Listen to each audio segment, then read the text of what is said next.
నమస్తే.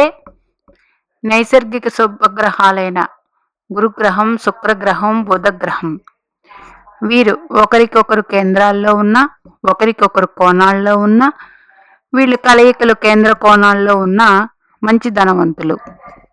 అయితే చంద్రగ్రహం నైసర్గిక శుభగ్రహమే కదండి. చంద్రుడు కూడా వర్తిస్తుంది. అయితే చంద్రుడిని ఎందుకు తీసుకోమంటే ఆ చంద్రుడికి శుక్లపక్ష చంద్రుడా, కృష్ణపక్ష చంద్రుడా అనే దాన్ని చూసి నిర్ణయింపబడతారు, కానీ చంద్రుడికి కూడా వర్తిస్తుంది. మరి చంద్రుడి నుంచి కేంద్రాల్లో కోణాల్లో ఉంటే ఆ గ్రహాలు అత్యంత శుభత్వం. చంద్రుడి నుంచి దశమ కేంద్రంలో శుభగ్రహాలు ఉన్నాయంటే మంచి యోగమే ఇది. మరి మీ జాతకంలో గురుగ్రహం నుండి శుక్రగ్రహం ఏ ఏ భావాల్లో ఉన్నారు, బుధగ్రహం కూడా అట్లాగా. ముగ్గురు అని కాదు, ఎవరో ఒకరు.